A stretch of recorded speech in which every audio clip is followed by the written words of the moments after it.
Hello, today I'm going to do something that's very similar to shooting myself in the foot. Not literally, metaphorically. Today is day 40, it is July 21st, and what am I talking about? I am talking about taking some action. So today is day 40, and I got videos scheduled, so this will probably come out sometime in early August.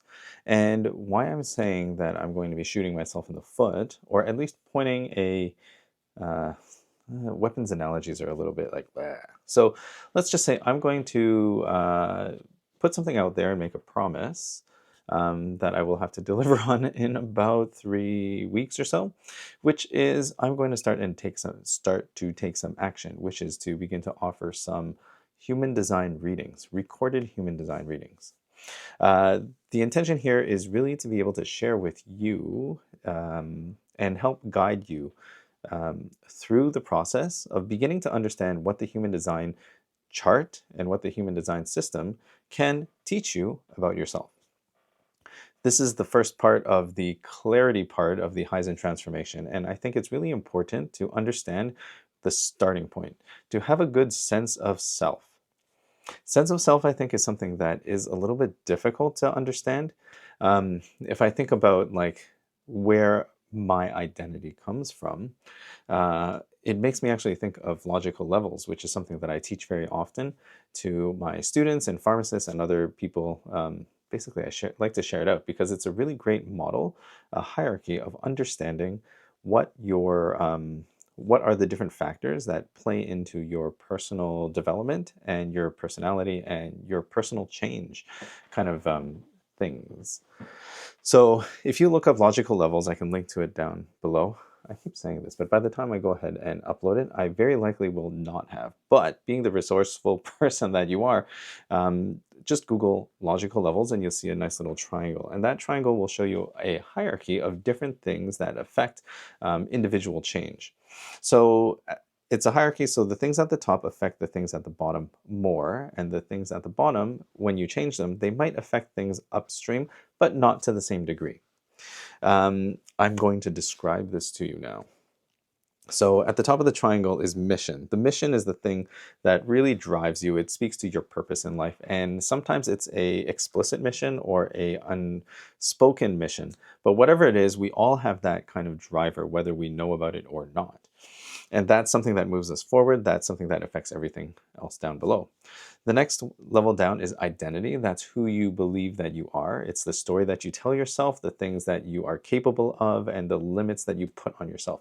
That all fits into identity. And anytime that you make an I am statement, that is an identity statement. So if I say I am a hypnotist, that's one of my identities. If I say I am a human design reader, that's another one of my identities.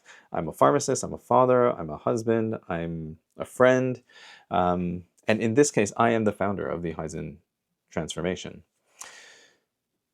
The next level below that is beliefs and values. Beliefs and values are really interesting things.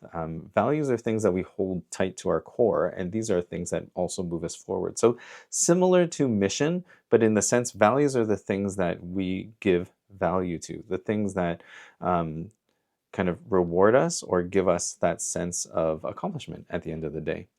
If you've never done this, a values hierarchy is a really interesting exercise, really to go through and understand what the different things that are important to you in your life, what they end up giving you, and then what those ultimate drivers of value are at the very core. So how you would do a values hierarchy exercise is basically list off, get a piece of scrap paper, list off, write down all the things that are important to you, and then go through the list and ask what that thing on the list gives you. And if it gives you something different, then you ask what that next thing then gives you again. And you repeat this until the thing that you end up with gives you the thing that it is. So for example, if I say family is important to me, what does family give me? Family gives me love. Love gives me, it's a short example, love gives me love. So maybe love is the highest value in that chain. Love could also give me comfort, love could give me safety, love could give me all sorts of these things, and there's no right answer. It's really what's important to you. So just going through all the different things that are important to you, asking them what they give you, and what you'll end up with is probably a list of about 4 or 5 core values that you will unconsciously hold somewhere. These are what all of the things that you strive for in life, that you move towards, end up giving you at some unconscious or deeper level. Beliefs is another really interesting part of this level, because the beliefs are things that we hold on to that help us understand our experience in this construct, in our reality. Um, Beliefs are not truths. Let's just say that out first of all. And the other thing about beliefs then is to ask them whether they are serving you or not. If you have beliefs that are not serving you, then you may decide to change them. For example, limiting beliefs. If you think that I could never get up in front of a crowd and give a speech, I could never, I don't know. I don't know the things that you think that you can never do. But really, those things are things that you think that you cannot do. So the question to ask for beliefs is whether or not the belief is serving you. And to be curious about what is holding or what is keeping that belief in place. So if there is a useful belief, then hold on to it, utilize it. If you identify a belief that is not useful for you, ask yourself what makes that belief true. And you may find that as you continue down that path of inquiry, that some of those things that we believe are true, that are fixed for beliefs, are just simply things that we hold to be true and we maintain. If you find that that belief is not serving you, and you find that the things that are holding that belief up are no longer there, then you can put that belief aside, accept that you once had it, put it down, and choose a new belief and move forward. Under beliefs and values, you have capabilities. So these are things that you're able to do. So for example, as a pharmacist, I need to know about medications and how to counsel on them. So those are capabilities that I develop over time that makes me, or gives me, the ability to call myself a pharmacist. As a hypnotist, maybe that's to do inductions and to listen and to calibrate and to do all of those things that are related to hypnosis. And because I can do those things, then I have the capabilities of being a hypnotist. Under capabilities is your behavior. So these are the things that you do that kind of make you who you are. Whether that's to work in a pharmacy, whether that's to work with clients. As a human design reader, if I'm reading human design charts, that will be a behavior that I undertake. And then the environment is kind of where you do all of those things. So whether it's online here, or whether it's in person with you, or online, asynchronous, whatever, all of these different ways, kind of like it's more descriptive than anything. Sometimes changing the environment, getting a new change of scenery, will help to shift your perspective. That's kind of what traveling does for you. It takes you out of your current situation, almost a physical dissociation, puts you into a new situation. And because of that change environment, you may find that you come back changed in some way. You might bring back new beliefs, new values, new capabilities, rarely, but possibly a new identity even. Or you might find your purpose. You go somewhere and you're like, this is what I've been waiting my whole life for. So while the things at the lower end, or at the bottom of this triangle, can affect the things higher up, like it could change your mission, it could do all of these things, I can definitely get into that in a lot more detail, rather than this like quick and dirty 5-minute overview. But the things lower down, they have less effect. So let's say like I want to do human design readings, and I have my computer that's just over there. And if I'm sitting over there and I'm like, oh, this isn't really working out, I'm not doing the human design readings the way that I want to, if I just move over and sit over here instead, that might not change very much, right? But the changing the behaviors, right? Like I know that I have the capabilities, I have my certification, I've had the practice, I've had the training. So I have the capabilities. I believe that I can do that, and I value doing it because of what it can share and what it can reveal for other people. And as an identity, I can sit here and say, I am a human design reader because I have done this before, whether it's live in person, whether it's through a recorded video of looking through your human design chart, or whatever else, like live online as well. I know that I can do these things. So all of this is to say, what I would like to do is start doing more of the behavior that makes me a human design reader specifically. And what that means is I'm going to start offering to you human design readings. I'm right now offering human design readings. I don't know exactly how many. I don't want to make this a scarcity thing, but honestly, I have limited capacity, and based on the number of views and interactions that I have with my social media right now, it's probably fair enough to say that if I offer this out, I won't be sufficiently overwhelmed so that I can manage as much as I can. So I'm going to put that out there in this video, and I will do my best to share this out as broadly as possible. What I am offering is a 20-minute recorded human design reading for you to go specifically into the unique characteristics that make you you. So rather than a traditional human design reading that may be longer and go into a lot more depth, I'd love to give you a taste of what you could, a taste of the information and the clarity and revelation that you could experience through understanding your human design deeper. What I'll also do is, whether or not it comes in that same timeline, at some point, I will share out with you more generic information that you can also look up to further understand your human design chart. There are a lot of great people online that have a lot of wonderful content, whether it's on YouTube, on Instagram, TikTok, not so much on TikTok actually, but Instagram and YouTube I have seen, and maybe there are people on TikTok, but they've just not come across my algorithm, which is absolutely okay. So there are all of that is to say, I am just offering this out now. So if this is something that interests you, definitely I know that the link for getting your chart will be at the bottom. Between posting this video and scheduling out, between this time recording it on today, July 21st, and the date that I end up making it live, I'll figure some way out for you to get in touch with me. Either I'll put it in the description for sure, and you can get your chart. I'll have to figure out a way for you to figure out how to get your chart for me and get that human design reading. I will figure that out. Maybe I'll do it by invitation, just kind of like that projector vibe to invite you into this whole thing. So let's do that as the first step. What I'm going to do is I will put forth this offer even out to my current email list. And so anybody that's on my email list at the time of this video, what's going to happen is I will invite you in to receive a human design reading. I think that sounds good.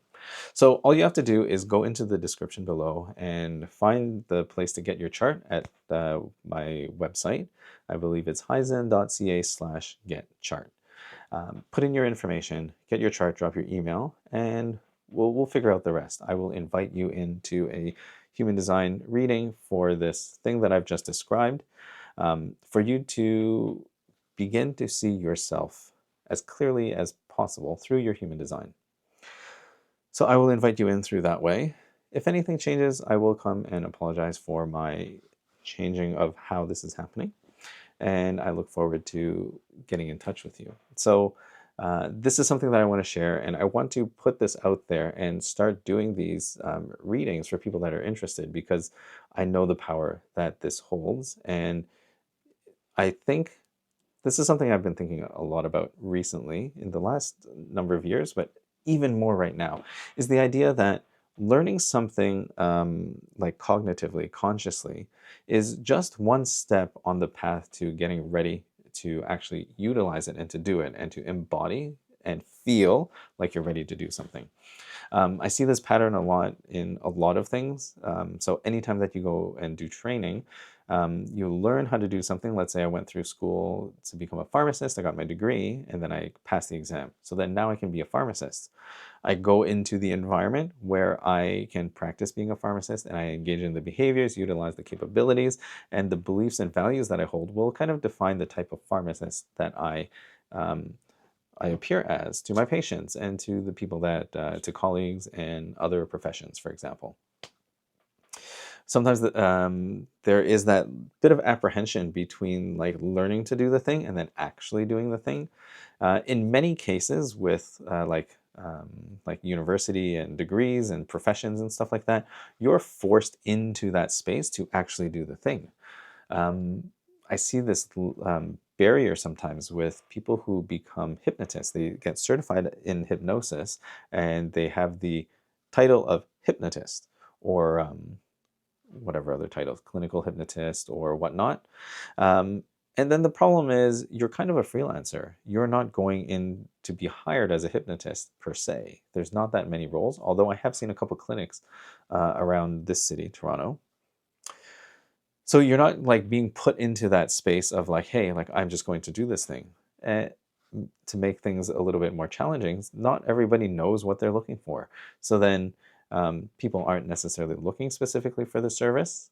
So then you need to find that place, number one, of being able to do what you can do, understanding the people that you serve, so that you can communicate out to them in a way that is that impacts them. So if you're watching this video, you are potentially somebody who's been working for a while and who's kind of lived through life and hit a lot of the different milestones that you've needed to hit. You've gone through school, you've gotten the job, you've maybe you have a partner, you've gotten married, you've started a family, and you've done all of these things, and you're still not satisfied. You're still looking for something. And a lot of times, maybe we turn to like looking for promotions for work, or just looking for the next vacation, or looking for the next distraction.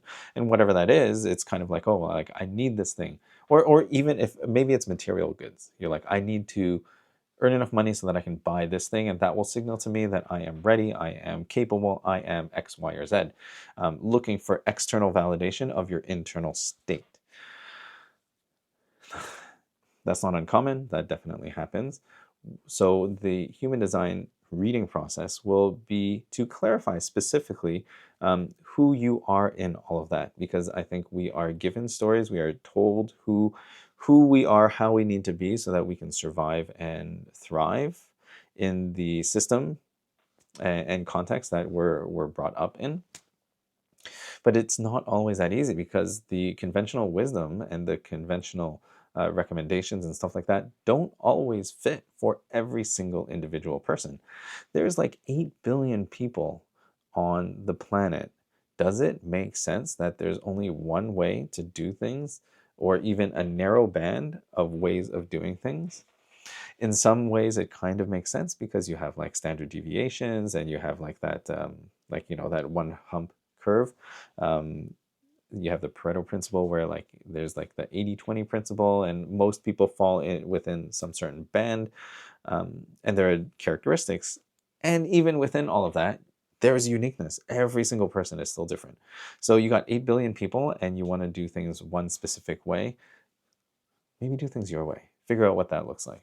And that's where human design comes in. Human design will first of all give you your strategy and authority so that you can interact with your experience and understand how to make the choices that are the right choices for you. Getting into some of the deeper elements of the human design reading, some of the things that I will go over. Let me see. I can touch on strategy and authority. Like, these things are very common, and there's a lot of talk about that. I think what's also more interesting is looking at kind of like the energy centers and the connections between them, the charts, the channels that connect them, because that gives you a lot of flavor in terms of your individual experience. Some other places that I'll likely comment on are your sun and your earth, sun, earth, and moon placements, because sun and earth placements makes up for about 70% of your personality. So that will tell you a lot, and everything else is nuance. And then finally, one of my favorite things to look at is Incarnation Cross, and the number of times that I have shared the Incarnation Cross information, which outlines your purpose in this incarnation, in this human experience. The number of times I've shared that out and had people respond to it saying, like, this is bang on. This is like literally what drives me. This is why I wake up in the morning. It is just mind-blowing. For myself, I think that initially when I first read it, I was not sure that that purpose was aligned to my actual purpose.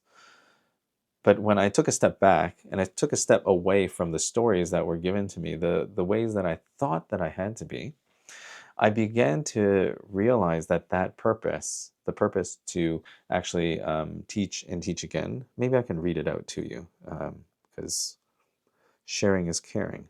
So when I actually thought about it a little bit more deeply, I realized that yes, this actually resonates really deeply, and it's actually the very specific thing that I enjoy. The most. So I'll just share my Incarnation Cross with you as a close off to this. And this is something that you have lined up for yourself. If you want to pull your human design chart and look this up, you can also Google this and kind of read and reflect on that. The invitation for the human design reading still stands. And that will be a pre-recorded 20-minute or so video. I end up talking a lot, so it may end up being a little bit longer than that, but ideally what I would hope to do is give you the most impactful information in the shortest amount of time, because time is valuable, even though it's a construct. So my Incarnation Cross is the left angle cross of dedication. I'm just going to read it off of my screen right here. The essence of your purpose, my purpose, centers around the gift of communication and the desire to convey your message with clarity and precision. You possess a natural inclination for teaching and the drive to repeat your explanation until it is fully understood. This dedication to your message allows you to clarify and refine your ideas over time, ultimately leading to a more profound understanding of your subject matter. If the last 40 days have shown anything, is that I can talk about the same thing over and over and over again. These are not topics that I've talked about for the first time. These are things that I like to talk about over and over and over again. And each time I talk about them a little bit differently, or I learn a little bit something new about it, so that that adds on to my understanding. And this is how I see my work with students, how I see my work with pharmacists and other people that are in the profession of teaching and showing different ways and new ways of doing things, and always getting closer and closer to getting a message that is succinct as well as informative, so that you can understand complex things in the shortest and clearest way. So that's my Incarnation Cross. That is my offer to you about the human design reading. So please get your link below, hit me up, let's connect. Message me if you really want this. I'd love to hear for your engagement. I'm not necessarily about just having one specific way to find me, just because one, I'm a little bit chaotic, and two, I know that everybody has their own specific preferences. So interact with me the way that you'd like. If it's on like my email, if it's on Google, like the comments here, you can DM me, you can, I don't know, like my contact information is somewhere. There will be a way for you to reach me, and we can chat that way. One of the things that I would really love to play with and to create is a way for this Kaizen transformation container to be as flexible and as customized to the way that you would like to experience this as possible. And I think what that will end up looking like, I'm just guessing, is some type of like consistent access to me, so that I can help you along wherever you end up as, because I know that as we move through programs, sometimes it's nice to have everybody kind of like moving along together, and then at other times we go at our own pace. So sometimes weekly calls don't work well for some people, and sometimes weekly calls work really well for others that need that kind of like regular timing. At least at this point, my capacity is such that I would get a kick out of helping and guiding you through your human design chart, your conditioning and deconditioning process, so that you can shine in your true brilliance as quickly and easy as possible in whatever way that you would want to. So it's all coming together. Day 40. 40! I'll just take another small moment here to just reflect on the fact that this is 40. I've done this 40 times. Can you believe it? And I'm kind of more talking to myself than anyone else. Can you believe that you've actually done this 40 times in a row? Haven't missed a day, which is really nice. My kid just had just shared that she had a 1,000 day streak in Duolingo, and my mind is blown. Like, I don't know that I've done anything 1,000 times in a row like that. So I'm at this 40-day mark. In 5 days, it'll be halfway between the initial 90 that I had set out to do. And depending on where it goes, like this has been a really good reflection time for me, as well as a good way of teaching the things that I want to teach over and over again. So I think this will continue to evolve past that, but I'm not there yet. Today, I got a weapon pointed at my own foot, so I have some deadlines to meet. I have some things that I've said that I will do, and whether or not I do them in that time will remain to be seen. But as true as this goes out as the word, as you're hearing these words through my mouth, reach out to me. Reach out to me, and I will take care of you. Until tomorrow, we will meet again.